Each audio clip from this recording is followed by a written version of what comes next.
बिस्मिल्लाहिर्रहमानिर्रहीम। अस्सलाम वालेकुम नाज़रीन, welcome back to my YouTube channel हिकमत के मोती। नाज़रीन, उम्मीद करता हूँ कि आप सब खैरियत से होंगे और दुआ करता हूँ कि अल्लाह ताला आप सबको अपने हिफ्ज़ो ईमान में रखे।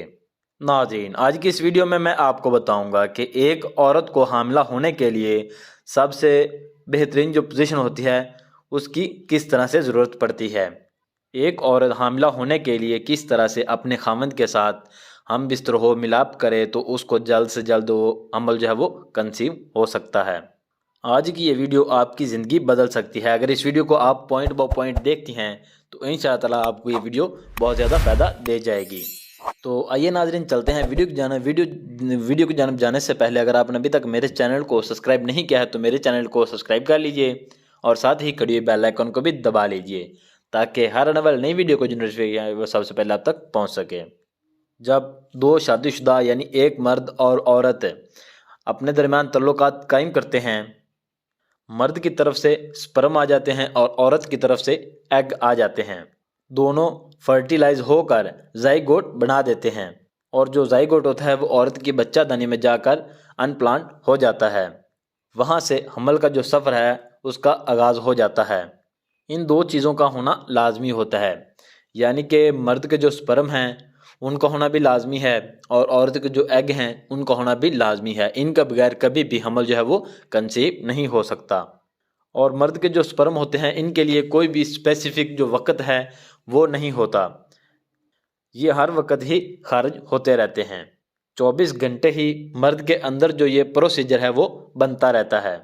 जिस तरह ये जिस्म से खारिज होते हैं उसी तरह जिस्म के अंदर ये 24 घंटे बनते ही रहते हैं। तो अब बात करते हैं औरत के एग्स की। औरत के जो एग्स होते हैं उनके रिलीज़ होने के कुछ मखसूस अयाम होते हैं जिनको ओव्यूलेशन डेज भी कहा जाता है। सबसे पहले तो औरत को चाहिए कि वो अपने ओव्यूलेशन जो डेज हैं उनको फाइंड आउट कर ले कि किस दिन उसका अंडा जो है वो फूट रहा है और किस दिन उसका अंडा जो है वो निकल रहा है। और जिस दिन आपको ये पता चल जाए तो जो मैं आपको टिप्स बताऊंगा आपको उन टिप्स पर अमल करना चाहिए। जिस दिन आपकी ओव्यूलेशन होनी हो उस दिन आपने मैच्योर होना है। किस लिए मैच्योर होना है कि किसके लिए आपने जहनी तौर पर तैयार होना है कि अपने खामन से आपने हम बिस्तरी करनी है, उससे मिलाप करना है।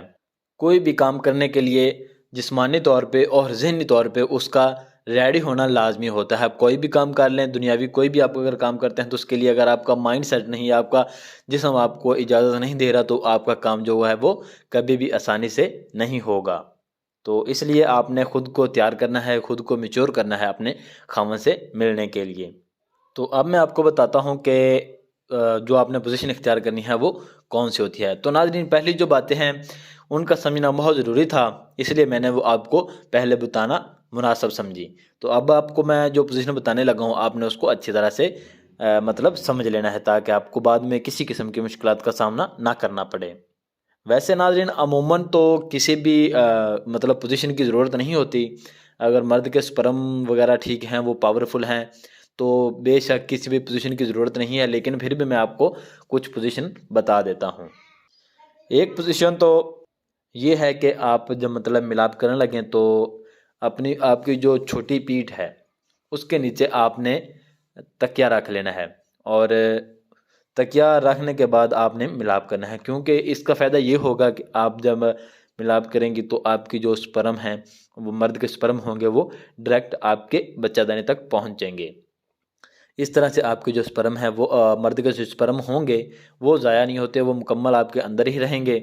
और आपने जब आपका मर्द जो है वो डिस्चार्ज हो जाए तो आपने कम से कम जिस पोजीशन में आप लेटी थी, आपका मर्द डिस्चार्ज हुआ है उसी पोजीशन में आपने लेटा रहना है और कोशिश करनी है कि आपके पास कोई टिशू वगैरह या कोई कपड़ा वगैरह हो जो कि आप आगे से रख लें ताकि कोई भी स्पर्म जो है वो ज़ाया ना हो सके। बाज़ का जो डेड स्पर्म होते हैं वो बाहर की तरफ निकलना शुरू हो जाते हैं, तो कोशिश करें कोई भी स्पर्म जो है वो बाहर ना निकले।